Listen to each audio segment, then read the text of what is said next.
Chapter 9, Dressing for Tea.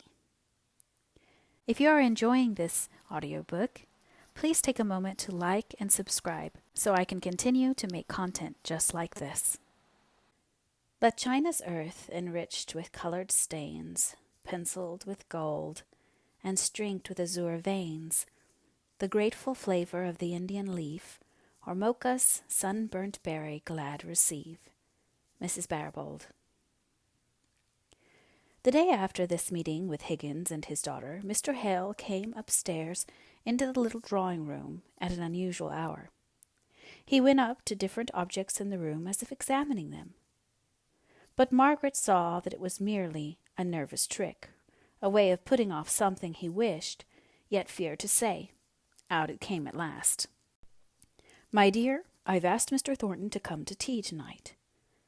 Mrs. Hale was leaning back in her easy chair with her eyes shut, and an expression of pain on her face which had become habitual to her of late, but she roused up into querulousness at this speech of her husband's. "Mr. Thornton! And tonight? What in the world does the man want to come here for? And Dixon is washing my muslins and laces, and there is no soft water with these horrid east winds, which I suppose we shall have all the year round in Milton." "The wind is veering round, my dear," said Mr. Hale, looking out at the smoke which drifted right from the east, only he did not yet understand the points of the compass, and rather arranged them ad libitum, according to circumstances. "Don't tell me," said Mrs. Hale, shuddering up and wrapping her shawl about her still more closely. "But east or west wind, I suppose this man comes." "Oh, mamma, that shows you never saw Mr. Thornton. He looks like a person who would enjoy battling with every adverse thing he could meet with, enemies, winds, or circumstances. The more it rains and blows, the more certain we are to have him. But I'll go and help Dixon. I'm getting to be a famous clear starcher. And he won't want any amusement beyond talking to Papa. Papa, I am really longing to see the Pythias to your Damon. You know, I never saw him but once, and then we were so puzzled to know what to say to each other that we did not get on particularly well." "I don't know what you would ever like him or think him agreeable, Margaret. He's not a lady's man." Margaret wreathed her throat in a scornful curve. "I don't particularly admire ladies' men, Papa, but Mr. Thornton comes here as your friend, as one who has appreciated you." "The only person in Milton," said Mrs. Hale. "So we will give him a welcome and some cocoanut cakes. Dixon will be flattered if we ask her to make some, and I will undertake to iron your caps, mamma." Many a time that morning did Margaret wish Mr. Thornton far enough away. She had planned other employments for herself, a letter to Edith, a good piece of Dante, a visit to the Higginses, but instead she ironed away listening to Dixon's complaints and only hoping that by an excess of sympathy she might prevent her from carrying the recital of her sorrows to Mrs. Hale. Every now and then Margaret had to remind herself of her father's regard for Mr. Thornton, to subdue the irritation of weariness that was stealing over her, and bringing on one of the bad headaches to which she had lately become liable. She could hardly speak when she sat down at last and told her mother that she was no longer Peggy the laundry-maid, but Margaret Hale the lady. She meant this speech for a little joke, and was vexed enough with her busy tongue when she found her mother taking it seriously. "Yes, if anyone had told me that I was Miss Beresford, and one of the belles of the county, that a child of mine would have to stand half a day in a little poky kitchen, working away like any servant, that we might prepare properly for the reception of a tradesman, and that this tradesman should be the only—" "Oh, mamma," said Margaret, lifting herself up, "don't punish me for so careless a speech. I don't mind ironing, or any kind of work for you and Papa.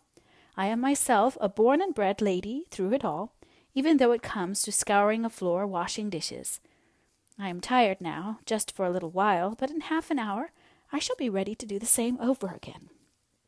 And as to Mr. Thornton's being in trade, why, he can't help that now, poor fellow. I don't suppose his education would fit him for much else." Margaret lifted herself slowly up and went to her own room, for just now she could not bear much more.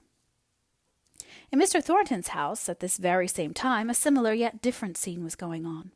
A large-boned lady, long past middle age, sat at work in a grim, handsomely furnished dining room. Her features, like her frame, were strong and massive, rather than heavy. Her face moved slowly from one decided expression to another equally decided. There was no great variety in her countenance, but those who looked at it once generally looked at it again. Even the passers-by in the street half turned their heads to gaze an instant longer at the firm, severe, dignified woman, who never gave way in street courtesy, or paused in her straight onward course to the clearly defined end which she proposed to herself. She was handsomely dressed in a stout black silk, of which not a thread was worn or discolored. She was mending a large, long tablecloth of the finest texture, holding it up against the light occasionally to discover thin places which required her delicate care. There was not a book about in the room, with the exception of Matthew Henry's Bible commentaries, 6 volumes of which lay in the center of the massive sideboard, flanked by a tea-turn on one side and a lamp on the other. In some remote apartment there was exercise upon the piano going on. Someone was practicing up a morceau de salon, playing it very rapidly, every third note, on an average being either indistinct or wholly missed out, and the loud chords at the end being half of them false, but not the less satisfactory to the performer. Mrs. Thornton heard a step, like her own in its decisive character, past the dining-room door. "John, is that you?" Her son opened the door and showed himself. "What has brought you home so early? I thought you were going to tea with that friend of Mr. Bell's, that Mr. Hale?" "So I am, mother. I am come home to dress." "Dress? Humph! When I was a girl, young men were satisfied with dressing once in a day. Why should you dress to go and take a cup of tea with an old parson?" "Mr. Hale is a gentleman, and his wife and daughter are ladies." "Wife and daughter? Do they teach too? What do they do? You have never mentioned them." "No, mother, because I have never seen Mrs. Hale. I have only seen Miss Hale for half an hour." "Take care you don't get caught by a penniless girl, John." "I am not easily caught, mother, as I think you know. But I must not have Miss Hale spoken of in that way, which you know is offensive to me.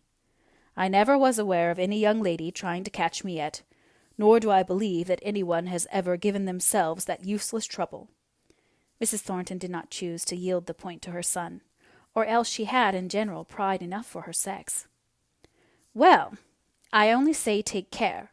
Perhaps our Milton girls have too much spirit and good feeling to go angling after husbands.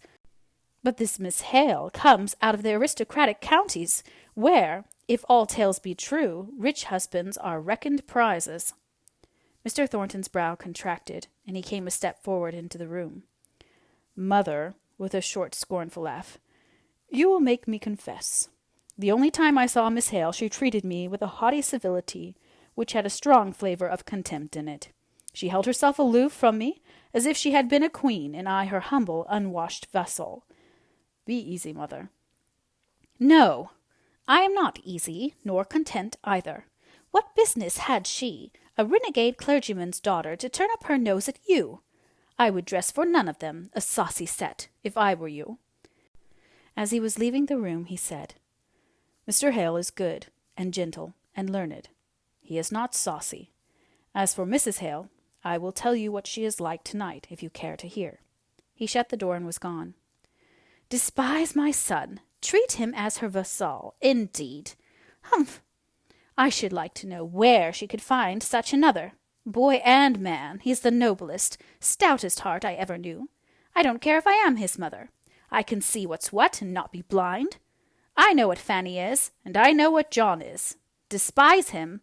I hate her."